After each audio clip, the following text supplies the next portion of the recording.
Hello and welcome, everybody. I'm Jono the Eternal Optimist, and welcome to another one of our prologue sessions. Today is going to be with Damagine, and it is the prologue for the centaur pegasus variety member of our team. Gina, please introduce yourself. My name is Gina. I am also Vtuber, and I will be playing as a pegasus called Spira, who has two childhood best friends. One is called Viden, one is called Britta, and they just have a whole lot of fun together in their herd. So I definitely think that nothing is gonna go wrong today.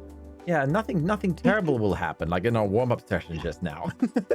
Yeah, like the warm-up session. It's like you either roll critical successes or critical fails. There was no in between with that. Yeah, absolutely nothing in between. And that is just my luck in a nutshell. So this is gonna be interesting. Without spoiling the viewers, Gina's showing off almost got her friends killed. It wasn't my fault that they couldn't handle a barrel roll in the sky. I wasn't rolling towards them. But you were so protective of the bread. Yeah. All right. Also, everybody, please check out Gina's channel. She's an amazing, comfy VTuber streamer. One of my absolute favorites to watch. So yes, please check them out. I'll have links to everybody's art and VTubing channels and everything in the description below. As you guys know, I like to promote my friends. So yeah, let us begin. You are shaken awake by a person who you can't quite recognize in the dark. You know that it's far too early for the sunrise, as given the lack of light. So somebody is shaking you awake in your tent in either the early hours of the morning or it's still late evening. You're not quite sure. You're a bit groggy. What do you do? It's not even morning. And I'm just gonna roll over to like my stomach and just peek up.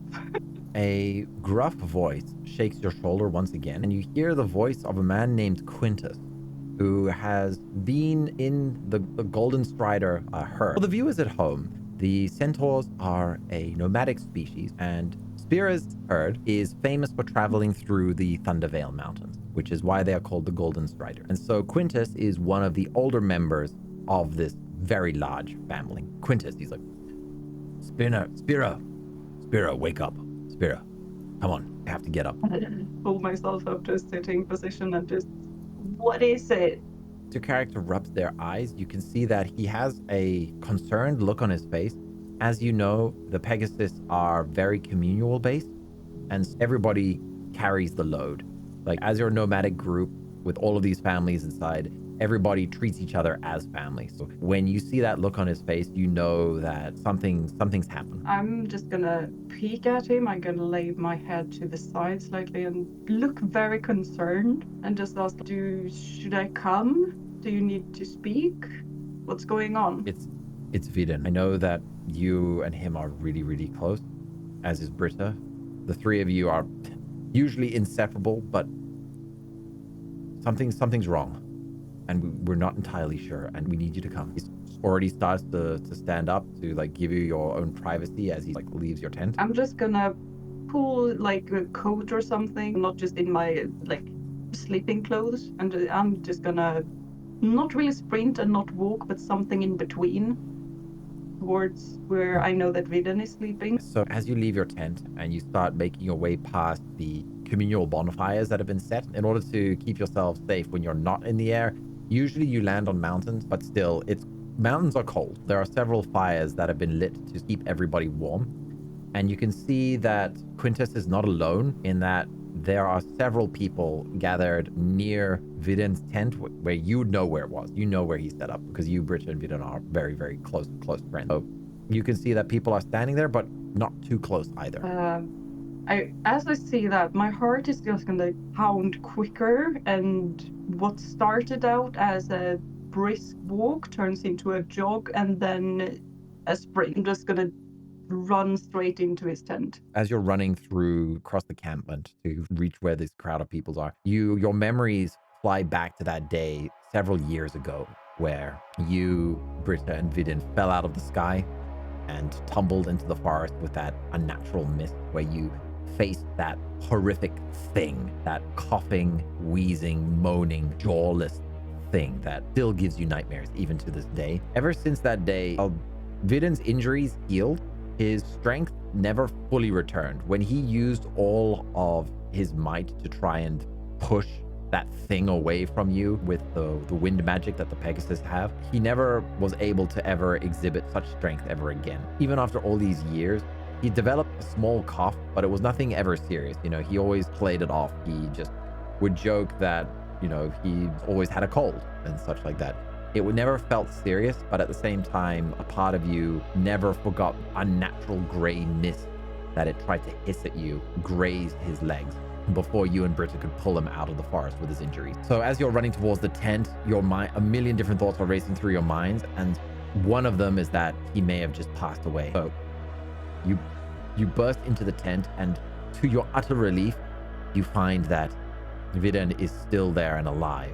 However, you can see that there is blood on his bedsheet from his coughing. You can see that he's been coughing violently, and that must have been what drew the attention of the others, and Quintus in particular, who was on guard duty. I'm first gonna just draw a big sigh of relief, and then I'm just gonna look at him very worriedly, and I'm gonna go towards him and just sit on my knees and just say like, "Hi, that is not a cold, Vidar." Spira. And I'm gonna rub his back. No, Spira. If you get this, I would never forgive myself. I know I joked about it, but this is something more. It's never been this bad. No, you mustn't. Please. As he tries to push you away from rubbing his back, you can see that the last thing he wants is for you to be sick. Viden's usually long, messy, brown, wavy hair. He usually ties it up loosely. He doesn't really care that much about his appearance, but he ties his hair into like a long ponytail so that it doesn't get in his way. However, in his current state, his hair is all over the place. It's an absolute mess. You can see that he must have been rolling in his bed for hours, trying not to disturb everyone else with his coughing fit. Despite, when you look into his eyes, you can see his hazel eyes are bloodshot from all of the coughing and the silent suffering that he's been going through for genuinely who knows how many weeks this has been. What do you do? Do you continue to go be near him, or do you back off like he wishes? What do you do? Like, I straighten up a bit, so I'm slightly further from him, but I'm still gonna just lean over and just tuck a bit of his hair over his ear instead, and just gonna like, "Hey, I've been around you for a lot the last couple of days. Whatever you have, if it is contagious, I would have it. You're fine." But what if at this moment you hear the tent part, as someone else seems to have been brave enough to enter into the tent, and you see a girl with short curly blonde hair and bright green eyes as Britta, your other best friend, bursts into the tent.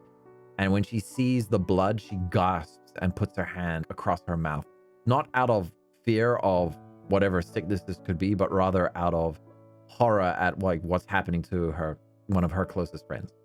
Viden, Spira, what's happening? I don't really know what's happening, but Britta, can you get him some tea or something like that? She looks at Viden, her eyes are scared, but when she sees how calm you are, actually give me a composure roll. I'm not sure how calm I am. I don't know. Sure. Composure. Okay, so that is just a neutral. I'm very calm. Perfect. Yes, you seem to almost take charge of the situation with the composure that you have. You continue to rub his back to show that you're not afraid of whatever this is that is afflicted him, which you sense actually brings much needed relief to. At the same time, the way that you spoke to Britta is also reassuring because it gives her a sense of purpose. As you know from your experiences with her throughout your childhood together, you know that when Britta feels helpless is when she gets panicky. So by asking her to make a cup of tea, it gives her an objective to focus on so that she remains calm as well. So Britta nods very quickly and like leaves the tent, and you can hear the muttering of other people outside the tent, but Britta very quickly silences them by just telling them to give to give space over here and that everything will be okay, as she runs off to find a tea set to make some tea in the middle of the night. Okay. There's always time for tea. Viden coughs. He's struggling to speak clearly. but he wants to thank you. He said, thanks. Yeah. Yeah, no worries. I'm going to actually jump ahead a little bit now. So what ends up happening is you and Britta spend the night with Vidin, and when the sun finally rises and your eyes are like heavy from the lack of sleep, but Vidin stopped talking as much as the two of you reassured him and gave him something to drink to help with his sore throat. And in the morning, someone else enters the tent as well. It is Horatia and Marcus, the two leaders of the Goldenstrider herd. Hello there, Marcus says as he nods to the group. Horatia, though, she's quite a tall lady. She's been leading the Goldenstrider herd for a few decades now. And Marcus is the former leader who is entering into his retirement phase. So he's been essentially an advisor to Horatia for a while now. But yeah, the former leader and the leader are here. And they are wise enough to be respectful of the relationship that the three of you have as close friends. So they don't order you to leave. But Horatia looks at you and she goes, Spira, well done on handling the situation while I wasn't here. Thank you, leader. And I'm just gonna look towards her, and then I'm just gonna take my eyes down for a bit. Marcus, though, he asks Vidin straight up. He just says, without cutting any slack, and he just says, is this contagious? And Vidin says, I don't know. You know the thing that we told you about? And you see Horatia and Marcus both nod, as they also had a gut feeling that it was that thing, that horrific creature that you three encountered. And no one ever saw it again. The rest of the herd, when they found you guys desperately bringing a near unconscious Vidin back to the herd, people went out to scout it, to at least kind of see what it was, to confirm like what the heck that thing was. But nobody ever saw it. You three were the only ones who ever saw it. And while some of the younger members of the Goldstrider herd think that the three of you made that up in order to like get attention, and Horatia always believed you from the beginning. They could see how shaken you were and how injured Vidin was, that yes, they believe you. Yeah, Marcus Lee says, is this contagious? Vidin says he doesn't know. Do you want to interject or do you want to keep quiet? Which would you prefer? You can defend him here because you did that just now. Yeah, I'm just gonna say that like I've been around Vidin like very closely since ever. I think that if it was contagious, I would be coughing by now at least, since he's been having this cough for like it could be the thing. And I'm like a bit high pitched on the thing, and a shiver runs down my spine because it still freaks me out, even though it was years ago. Horatia sighs deeply as she thinks about what to do in this situation. Marcus also examines the bloodstains from his coughing to see just how much blood has been coughing. And let me give an investigation roll for him. Hold on. Oof. Okay, he almost got a... Okay. He sighs in relief and he says, it seems that the bleeding is actually just damage from him coughing too much. Thankfully, it seems that this coughing fit was just stronger than he expected, and he coughed too hard that it ripped some of the vessels in his throat. So if this is a disease, it isn't causing him to bleed internally, at least not yet, but I have no idea what this could be. I'm not a medical specialist here. I've just got years on years of experience running the herd. But is there something we can do? Horatia stands and she looks at you and she says, there is, but I don't want to do it. She sighs a little bit, and you can see even Marcus is a bit confused by her cryptic words. In fact, he actually speaks up and he's like, what have you got planned, Horatia? And she says, well, if you don't know what it is, then I won't know what it is. And that means no one else here will know what it is.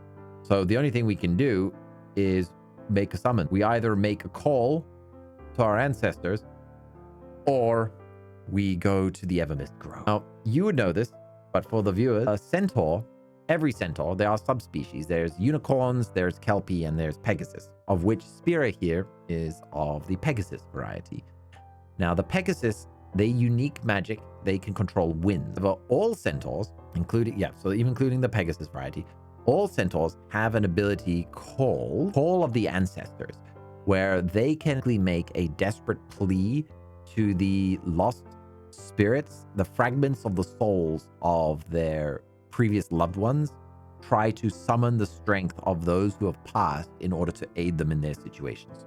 Depending on how powerful the individual is and how desperate their plea is, determines the result of a call to the ancestor. You can see now why Horatia was a bit hesitant to use this ability to help just one person with a really bad cough. You know, it's not like you call to the underworld for a bad cough. Yeah, normally you don't. Yes. So she's hesitant to engage with such high level magic. So she would rather the entire herd travel to the Evermist Grove, which is inside the Thundervale Mountains. And I will show this to you, viewers, over here. Fortunately, you are not too far from that, as your migration pattern was actually currently just exiting one of the more dangerous parts of the Thundervale Mountains. So thank goodness for Vidin, but yes, he should be able to make the journey to the Evermist Grove, where the other heads of the Pegasus herds can be summoned. They can travel here to discuss what's happening. Horatia puts her hand on your shoulder and she says, normally only the leaders of each herd can go to the Evermist Grove for a call. However, since the three of you here are the only ones who actually saw this creature, we need your description. So you're coming with us. Marcus, you need to stay behind and watch the herd in my absence. He chuckles as he's just like getting on an old bike again. You know, he gets right back into his leadership role, even after being semi-retired for 10 years at this point. He immediately leaves the tents and you hear him clap his hands together and he starts shouting at various people, giving them instructions to start packing up this and you're going to be doing this task. So yeah, he for an old man, you can tell he really loved being the leader of the herd. So Horatia's hand is still on your shoulder and you can see that despite her calm demeanor, she's also a little bit trembling, and you can see that she's also deeply concerned about Vidin's health. You're not alone in this. I think I'm still just gonna be a bit of a sigh of relief, because I have been trying to stay calm for the last hours and I'm extremely tired. Even though Horatia is still really worried, I still feel like, whoa, someone else is sharing my burden. Horatia looks at you and Britta, and Glee says that the two of you should go rest. She'll send out messengers to the other herds, and the leaders will be gathering at the Evermist Grove later this evening. So if you want to sleep through the entire day or half the day, that's entirely up to you. And we will then travel with the sunset. I'm gonna rest for not really half a day, but a few hours at least. You leave the tent and you can see that Vidin as well is also absolutely exhausted. Horatia, though, she stays by his side as she takes over the responsibility. He has a cloth, so she's cleaning up his sweat and the blood, checking the tea as well. So you leave the tent in maximum confidence because the herd leader herself is right there at his side. Essentially, the herd leader is usually the most qualified because you cannot become a herd leader without having done every single task expected of a person.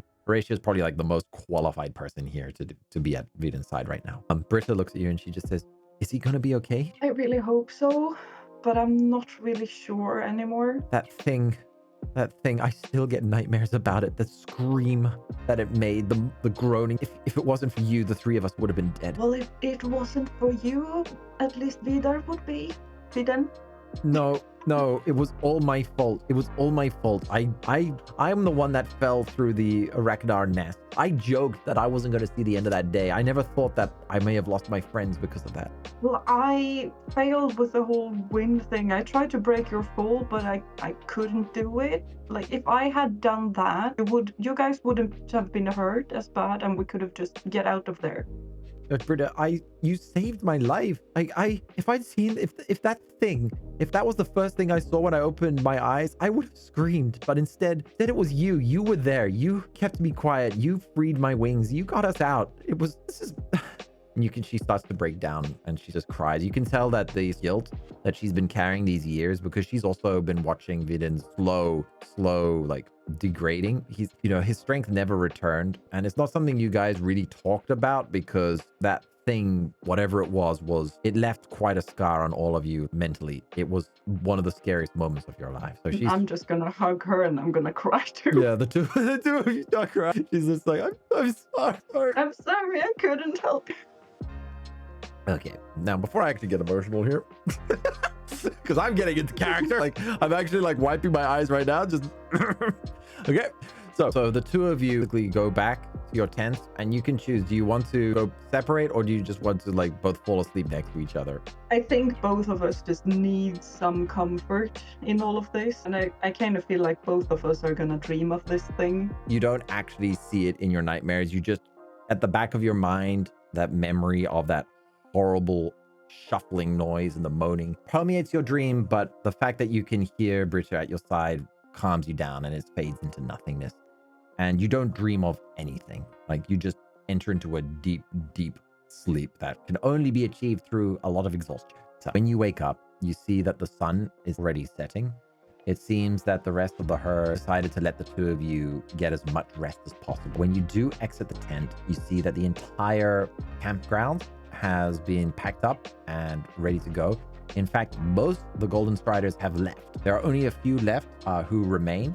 Essentially, you're traveling in waves, as like the first people to leave are the least burdened, because they will be responsible for choosing the landing spot and then setting it up, so that when the rest of the waves arrive, there's already a campfire going and food is being made and everything. So it's not that everybody arrives all at once. It's you travel in like waves. Yeah, most of the herd has departed, and you guys were being left as part of the last wave because, well, you are going to the Evermist Grove later, so you're actually going on a detour. You and Britta leave the tent.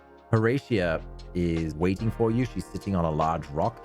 Her dark black wings have a metallic sheen in the light, and she has 4 bags ready by her side for you, Vidin, and Britta. Is there anything you'd like to say to her? Thank you so much. No worries, but you're going to have to carry him. As she looks at the two of you, I will be responsible for your safety. If anything were to happen, you're under my protection. She passes you your bow anyway, because your tent was packed up and taken with since you stayed in Britta's tent. You do have like your most important possessions in your backpack, and she passes you your bow, and you can see that she also carries a much stronger bow. If you were to try and pull that bow, I don't think you would have the arm strength to pull it back. Horatia is not someone to mess with. The muscle density of her arms, if you were to jab your finger into her arms, your finger would bend first before her skin indented. That's how long she's been shooting. Horatia is actually the prized hunter of the group. That was what led to Marcus's decision to choose her as the next leader, was that she was so successful at hunting. He saw her as leadership potential because initially it was her love of hunting that led her down the path of eventually becoming the herd leader. So you're in good protection this time. This time. Well, I mean, Vidin was the one that was supposed to be protecting the two of you when you were traveling in that wave all those years ago. And in the end, you had to save the two of them from that nightmare fuel. Yeah, noted. Don't go through clouds. Not every cloud is an arachnid nest. You just got really unlucky. I think I'm gonna check them very closely. For the viewers at home, thankfully the arachnid nest was empty, but Spira did critically fail and fell back into the nest and hatched one of the horrific 4-legged, 4-armed humanoid spider babies. With furry arms and legs, and it was like... That happened.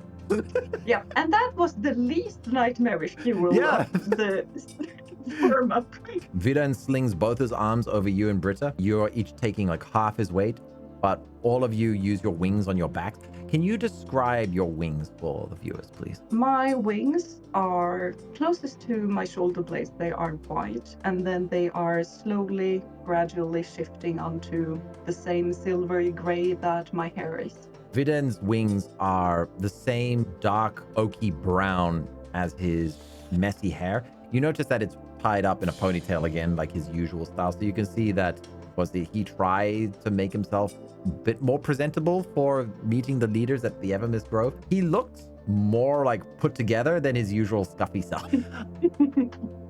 As for Britta, her wings are a pale blonde with a little bit of like dark strands in it as well. The three of you lift off and Horatia takes the lead into the sunset. Give me a general acrobatics roll just to see how smooth this flight is. So because you're trained in acrobatics, you will not get any penalties and you'll get +2 for your dexterity. Hold on. Oh my gosh. We're not very dexterous.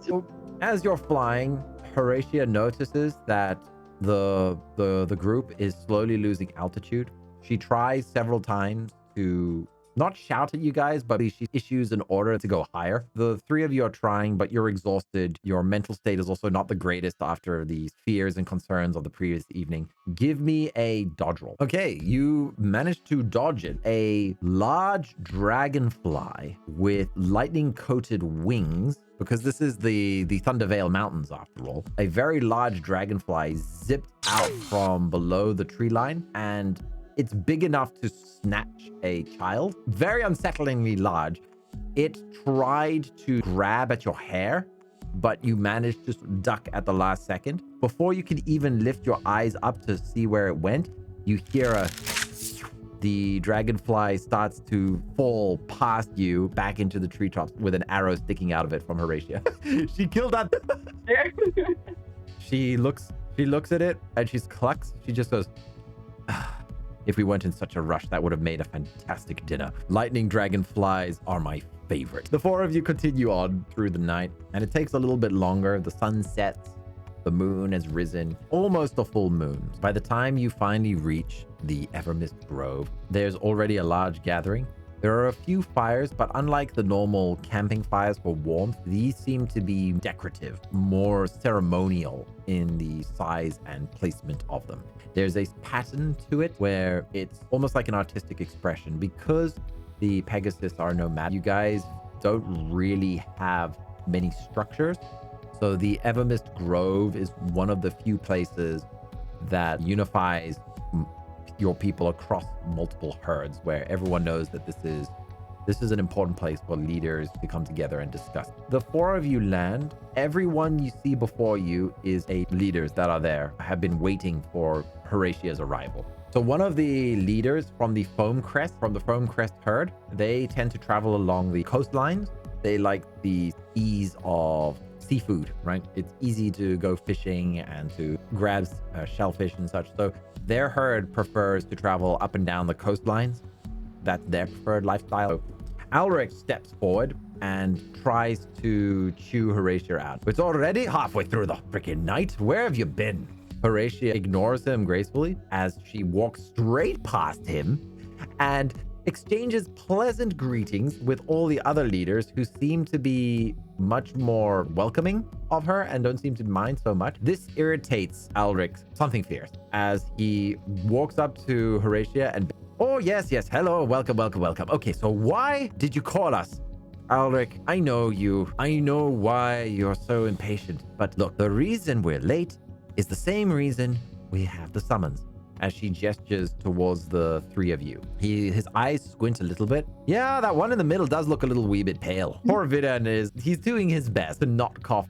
At first, I'm just gonna keep my eyes down to be respectful, but at that, I'm gonna shoot him a glare and then quickly just avert my eyes again. Give me a composure roll. So I am 12 good at composing my anger. And this will go up against his perception. He doesn't even know you're there. Yeah, Alric is a very impatient man, as you can tell, and he doesn't like getting a summons in the middle of the day to arrive there in the night and then spend half the night waiting. So understandably, he's not happy, but also it's unfair because he is ignorant. Well then, Horatia, tell us what the heck is going on here. One of the other leaders steps forward. She seems to be a bit younger than Holga and Alric, and her name is Signos. She hesitantly speaks up. Yes, I was a little bit curious as well. But why? What? This is my first time I've had a call with the leader. So, I'm also like really curious. Holga, again, you can tell that she doesn't want to dive straight into this topic, but now that 2 out of the 7 leaders present are putting pressure. She's not entirely sure whether she should dive right into it. Let's first take a seat then. And the leaders gather in the grove, which, as you can tell, all of the leaders seem to take a position in a way that everybody is equally distant from one another, but also is facing each other at the same time. So it would be like trying to form a star. So no one is above or below, and no one is hidden from view. The three of you are placed sitting back to back to each other, the three of you back to back, right in the center circle. Because you are the subject of today's discussion. Give me another composure roll. You've got 7 leaders examining you without saying a word. That's not nerve-wracking at all. They can see right through you. You can read every emotion that's going on your face, which at the same time also starts to make them unsettled as well. Again, usually a call between leaders is for something that, might threaten an entire herd, or usually you respect each other's boundaries and the nomadic routes that you take. It's very rare that herds clash or cross each other's paths, because again, you travel huge distances. The likelihoods of 2 herds traveling intersectingly is very, very, very, very, very rare. A summons of leaders at the Evermist Grove is unusual. So they start to get worried by reading the expressions on your face. Alric can't take this anymore, and he just says, "So what the hell are we doing here?" Horatia sighs.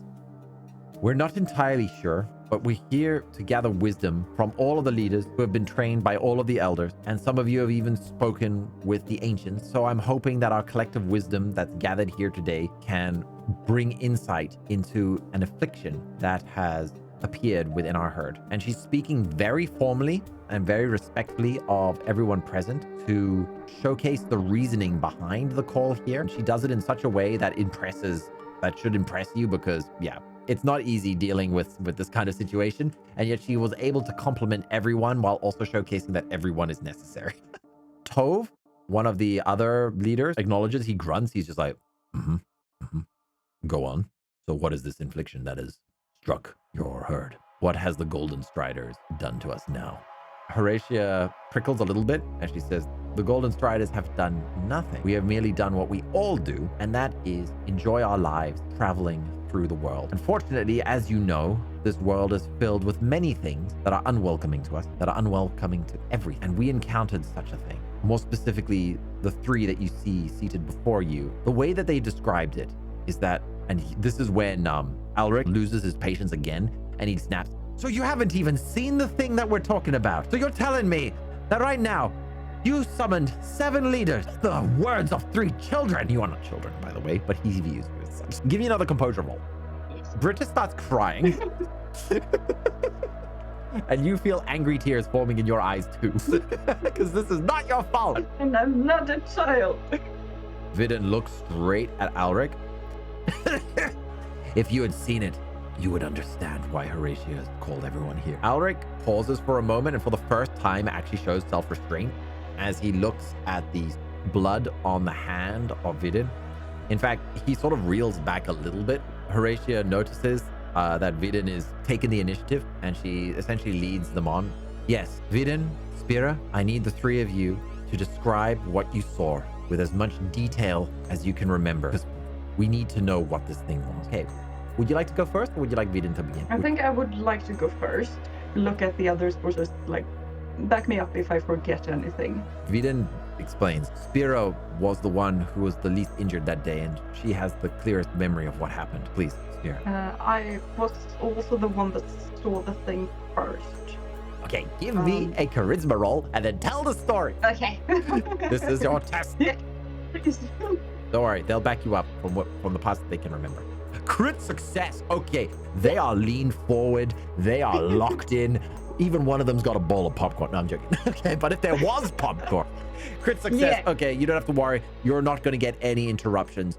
This is the perfect chance. You've got the stage. We were in a very dark forest, and in one of the bushes, I kind of saw a creature. It was very dark. It had arms with no muscle. It was just sticks with skin on them, and it was just making these terrible noises and puffs of gray smoke would just come out of the thing. And when it was chasing towards me and Viden, I could kind of see that it had no chin. It was just a hole. Oh god, that terrible mouth. You hear Britta, like, she tries to support you, but you can see like she's holding her head, just remembering it. The missing jaw, the gaping hole, the screams when you shot it with the arrow. Yeah, and when I tossed the bread at it, he just pushed it right through his little hole. You tossed the bread at it. Alric looks at it like confused. He was chasing us. I had to do something. Viden coughs and he goes, yeah, but this thing, it shoved the entire loaf through its gullet. It didn't chew. It didn't even swallow. It just, with its long, bony, skinny arms, it just pushed the entire loaf of bread down into its belly. Ugh, he gets shivers just thinking about it. I think all three of us kind of do. And I kind of feel almost like it's still chasing, like, so I kind of get this chase almost expression on my face, and I just, as soon as we three got together again, we kind of just tried as best as we could to get away from there, and Viden was pushing it away with his wing. But then at the last second, the thing kind of just let out this huge gust of smoke at us, and it touched Viden. It reached my feet. Whatever it was, that horrible bubbling smoke. The way you described it, Spira, with how it bubbled off of its body, but the way that when it coughed at us, it was different. It was directed, but you can see he's struggling to remember the details because he'd hit his head pretty badly on a branch on the way down. Yeah, well done. You got all the critical details. I was keeping track there to see if you would lose track of any important details, but no. You successfully passed the test, and with that charisma, everyone was paying attention. Well done! Signos, the timid leader, the one who's nervous, she has been biting her nails thinking about this, and she trembles a little bit from hearing the story and the description. Alric has gone extremely quiet. Tove, his jaw is clenched. The remaining leaders are also deep in thought. As this goes on, Horatia again speaks up and says, I would like to mention that this happened many years ago. In which case, like, all the tension in the room dissipates. Yeah, Alric, this wasn't today? Yes, this happened many years ago, and we were so relieved when we managed to find these three barely flying and keeping it together. We tried to find it to confirm what it was, but no one was able to find it. We searched that whole forest, and wherever that thing was, it was gone. I could tell that these three were not lying. They were too shaken. They were too scared. No, that thing was real. Viden, well, he changed. The three of them changed that day, but Viden changed the most. His cough that you hear now, it began slow, and it was only last night where it became a coughing fit so bad that he started coughing blood. Marcus, my former leader, my mentor, he says that the injuries he received from the coughing fit was from overstraining, and it might not be related to whatever this disease or whatever it is that has inflicted him, but it's taken a few years, and it doesn't seem to be contagious, as Spira here has so valiantly defended her friends, saying that she spent almost every day with Viden and she's never developed a cough like. You hear a sigh of relief from the other leaders who had been leaning back a bit as this has been retold.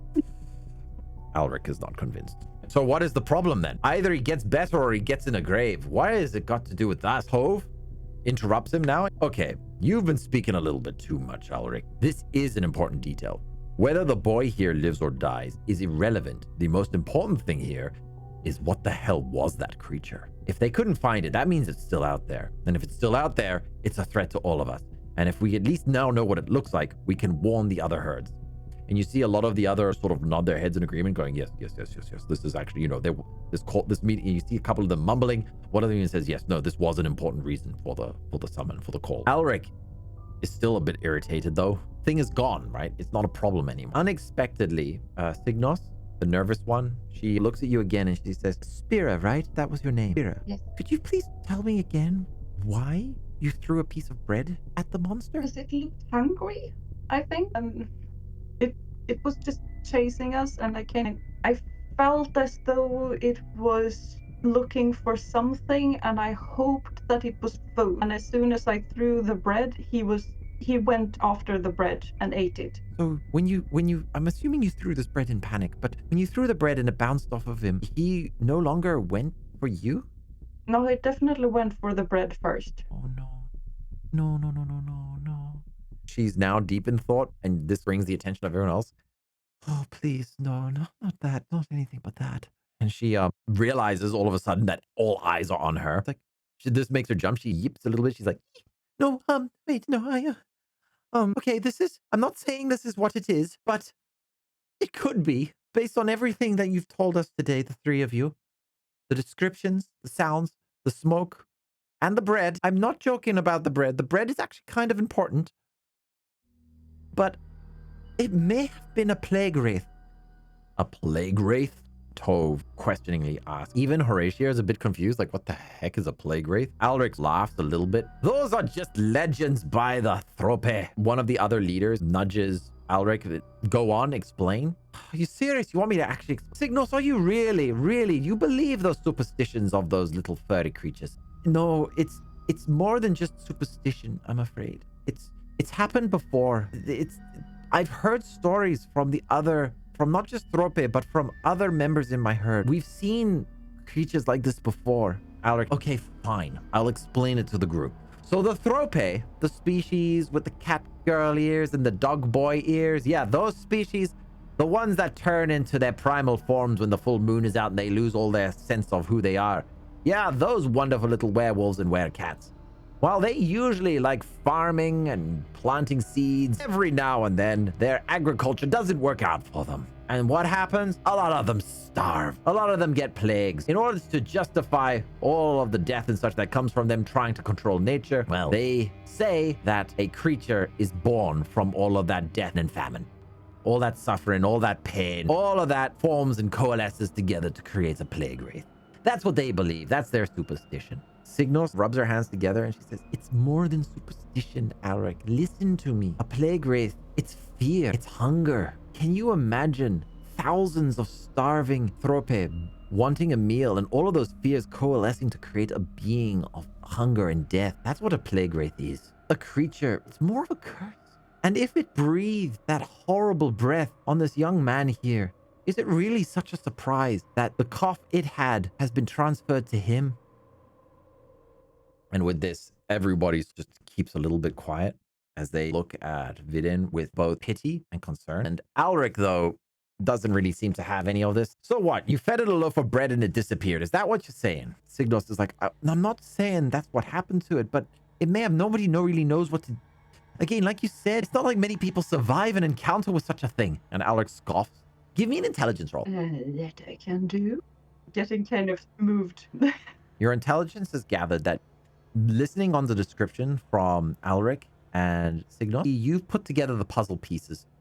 The fact that when you fell down and when you tried to lift up Vidin and separated and the creature, the plague wraith, started going after you, it was because you were carrying all those loaves of bread. Plague wraith was born of the suffering of the Thrope that you gave back what was lost from them, may have satiated it, not necessarily dissipated it, but it may have been enough to satisfy its hunger and that it went back into rest, or that the spirits that made it up went to sleep. The plague wraith itself, the fact that you fed it may have been enough to calm it down for maybe a few years. This is a gut feeling you're going with here. You know, it may have been that for the past few years, just that one loaf of bread was enough to satisfy the suffering spirits within it. You create this very rational hypothesis in your mind, and it is entirely up to you whether you want to share this with the leaders or not. I'm gonna share it. I'm gonna be like not really wanting to interrupt, but also kind of like I think that the loaf of bread kind of helped it somewhat, but I don't think that it has disappeared because it was still around us after having eaten it. Like it may have gone to sleep or something like that after we escaped, but it can come back. Give me a manipulation roll to convince the others of your thesis. I am not good at that. Good enough. Everyone nods in agreement that this would explain a lot of why you weren't able, why it vanished from the forest so quickly, as well as why there hasn't been any sightings of such a creature since. At the same time, though, Alric, being Alric, scoffs at it, just being like, oh, this is all nonsense. So the lad has a cough. If it was a plague wraith, and it is sleeping, we just throw it a piece of bread every once in a while. The group is kind of stunned by that. They're just like, you make a good point. Tove is a bit hesitant. That's assuming we know where it sleeps. Most importantly, now that we know that the plague wraith is something we can deal with, what are we going to do with the young man before us? Alric starts to lose interest in the conversation now, but the rest of the leaders are still paying attention because you did a really good roll. Alric, the boy is either diseased or cursed, so I want nothing to do with him. He's not coming anywhere near me. As for you, like, what goes on in your herd is your business, Goldenstrider. He looks at Horatia, who is very not pleased with him. Like, you can feel her hand grasping as her patience with Alric is starting to reach its limit. But she is maintaining her composure roll. Barely, but she's maintaining them. Viden is also, he's a bit dejected, but also a bit relieved to finally understand what that thing was. And Britta as well. She was crying at the beginning of this whole mating thing, but she's been listening very intently. And hearing all of this is also giving her sort of like a sense of closure as well. This has been very beneficial. Therapy. Horatia is like, well, I can't just abandon one of my own. A couple of the other leaders like nod. Surprisingly, Alric and Tove both go, you risk your entire herd for one sick boy. Is this really wise? Horatia is, no one in my herd is worth more than anyone else. As this time she stands up and stamps her feet. You know when a horse is standing its ground? That's really the kind of thud that she does. Her patience is now snapped. Head up, stand as tall as she possibly can. Yeah, that's exactly what she does. Tove sits up as well. He doesn't stand, but he sits up as well as he realizes it's starting to become a game of puffery soon with the way tensions are going. Alric just leans back. He really just doesn't want to be here anymore. He just wants this meeting to wrap up. Signos puts her hands together again in that nervous way, and she's like, I have a bit of a suggestion for you, Horatia. I have to say, I agree with Alric and Tove on this. You know, it's not wise to risk a potential plague wraith's curse spreading amongst your people. And while I know it's not my place to talk about what you do with your people, may I suggest maybe that he isolates himself for a bit to see whether this cough of his will get a bit better. I mean, it's just wise. Horatia sighs. You could tell that she really, really doesn't want to accept the truth in these words. And she was really hoping that Signos would be on her side here, because with having 3 of the 7 leaders now pushing towards either exiling or isolating Viden, the other leaders start to nod their heads in agreement as well, saying that, yes, no, this makes sense. But Horatia doesn't want to give in. She steps forward into the circle, puts her arms around the 3 of you. I am not going to send 3 of my children to live alone in the woods with a bloody plague wraith out there. And she gives you a hug, and you can feel a slight trembling on it. She really sees you as her children, even though she's not your mother. She sees you as her children. I'm just gonna put an arm around Viden. He sort of stands up and he coughs a bit. Leaders, I have to say, I'm greatly appreciative of your time. And I know that a summons like this for someone like me is unheard of. And I just want to say that thank you for everything, for your knowledge about what that was about. And he looks at you about how we might be able to deal with it, and your advice, this curse, whatever it is, might spread. I think you're right. I think all of you are right. And he looks back at Horatio. She tries to stop him, but I think it is for the best that I live on my own. At this point, Britta stands up. No, you won't. And she grabs his hand. She says, I'll stay with him. I'll live with him. We'll live with him. She grabs you and pulls you up. What do you do? The 3 of you are now standing up with the Horatia is also standing now because she was hugging you, but she's let you stand up one by one. The 3 of you are standing up, although other leaders all still remain seated. Do you want to add into this? I'm gonna add into this. I think it's for the best that we remain stationary for a bit. Viden kind of struggles with flying, so I don't think we can keep up with the rest of the herd. But I also think that we should go look for something to make it better. Thing is not improving, and I don't want anyone to suffer like this ever again. Give me a manipulation roll, but it's not manipulating. It's more like a pleading roll. That's good at that. That's okay. I'm going to give you a buff here because of the circumstances. While everyone is quiet, listening to this and thinking, unexpectedly, out of every leader there, Alric is the first to speak. And his voice is different now. He's actually kind. He says, that's very noble of you, young lady, to put your neck out to save a friend. He looks at Vida and he says, I may have underestimated the three of you. You're not children. Fine. My foam crests and I, we go up and down the coastline, as you know, and there's a port. The Thrope have a fishing town called Hicksport.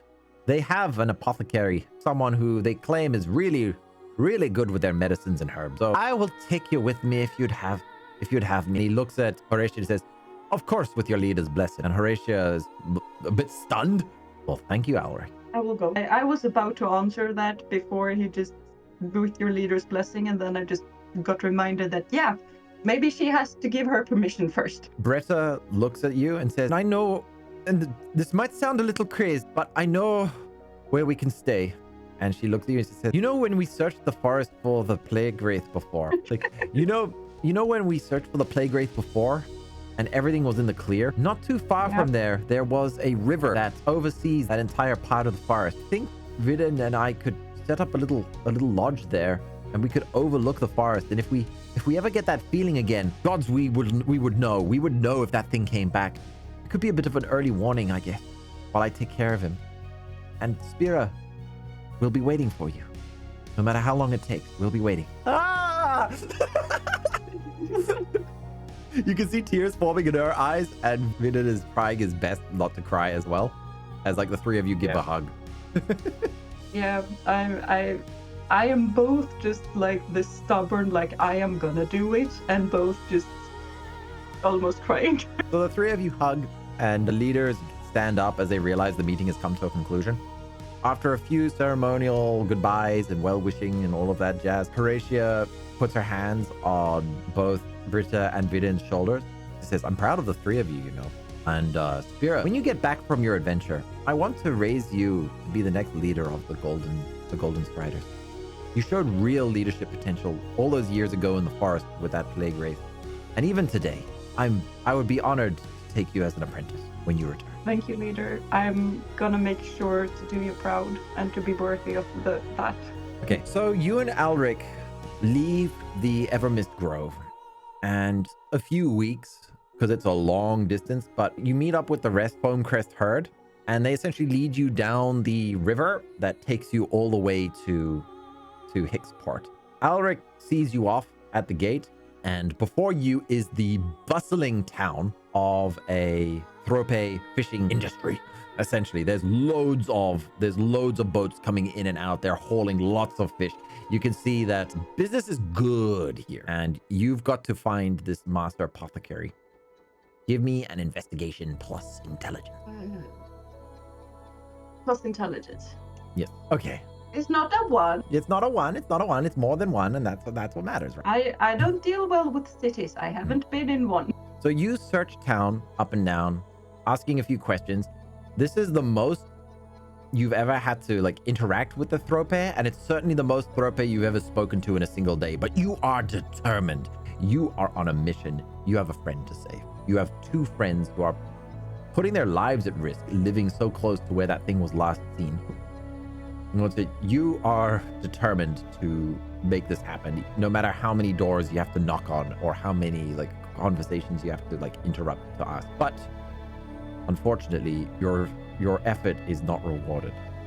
You spent most of the day searching, but few people seem to understand exactly what you were trying to search for. And it seems that the Thrope maybe have a different word for an apothecary, but when you start asking about like medicines and stuff like that, you finally get a bit of a clue that the doctor of the town is actually boarding a boat and is about to leave today. Now, you know I said that there's an instinct roll in this game where once per campaign, I will use one instinct roll to save your life. What I'd like to do is that since it's very unlikely that there's going to be more combat unless you do something really silly, I would like to offer you a chance to rely on your gut instinct to pick which boat. Okay, give me a pure D20 instinct roll. Okay. As you're looking at, you see a very large vessel that has been, because you rolled pretty well there. Your instincts picked up on this information. You noticed that a large amount of supplies and food was being put onto that boat throughout the day while you were busy asking people questions. And there seemed to be like quite a bit of excitement surrounding it. it would seem that this is one of the most important vessels of the day, at least. So if the doctor of the town was leaving the town, then it would make sense that it would be on this like vessel of significance, right? It wouldn't make sense that he'd be leaving town on like a road. Yeah. Because there are people here who depend on him. So why would he be leaving? Unless there was something like more important or someone. So then what do you do? The boat is leaving. Like it's literally pulling out of the docks as we speak. It's heading out into the ocean. But do you have wings? Yeah, I have wings. I'm just gonna fly. So with your backpack that you got from Horatia and the arrow the bows and the arrows that she gave you, you ride off chasing this boat and are able to catch up to it and land before you started to run out of breath. I was about to make you do a stamina roll, but your instinct roll was really good there. So you land on the boat and immediately everyone looks at you with a "what the heck are you doing" kind of expression here. Hi. I needed to see the medicine man. I'm their apprentice. Okay. I'm liking this. Okay, give me a manipulation roll. Come on, let's do it. Let's lie our way into here. Let's get that deception going. I am so good at that. I can roll well though. Most of the trope on board are the dog variety, so they mostly have dog ears and such. Both men and women, they're working the boats. Some are cleaning, some are checking that all the barrels are tied down, others are pulling rope. And the one who is like right in front of you, because everybody noticed you landing, but it looks like this guy might be either the second in command or the Elisher. Why didn't he mention you coming sooner? Is that why you got so much of your luggage? Were you late? Yeah, I needed to say goodbye to my family, so I got a bit late. Sorry. No worries at all. Let me take you down to him now. He leads you down into the boat, and you see it's a very large vessel. And he says, okay, so as you know, we have a very important person on board, and Dr. Wolfenstein is his caretaker. As Mr. Wolfenstein's assistant, I'm sure you're fully aware that you are not to disturb the VIP. Of course. You go down into the boat itself, and he leads you through the various rooms. Eventually, you see that there is a small door that he knocks on, and you hear a small male old voice just being like, yes, what's going on? And the captain opens the door, and he just gestures to let you in. I'm just gonna sneak in and just be like, hi. And he politely closes the door as you enter in, and he walks back upstairs. Dr. Wolfenstein looks at you and is, can I help you? What ails a pegasus? I'll admit I've not treated many of your kind, but I can give it a shot. What lady? I'm sorry for just bursting in like that. It's not me actually. It's my friend. He got in contact with the plague wraith a few years ago, and he's kind of takes a plague wraith. A plague wraith. A plague? He rushes across his room, and like he doesn't even like care about what is going on anymore, and he starts opening up his books, medical books and everything, and he's flicking through it. He finally, and on it is a horrendous drawing, and he's like, one of these. Yeah. In scary detail. Yeah, I'm just gonna go completely pale and nod. Like, yeah, that. I'm sorry to tell you this, young lady, but I don't know if there is a cure. However, don't look dejected. Don't look dejected. I can see it in your eyes. And I might be a doctor of the body, but it's also important to know that the soul is just as important. Tell me, your friend, why was a plague wraith able to touch his soul? He kind of used his wind to keep the plague wraith off us. Like his scale touch, and your Pegasus can conjure wind, right? Of course.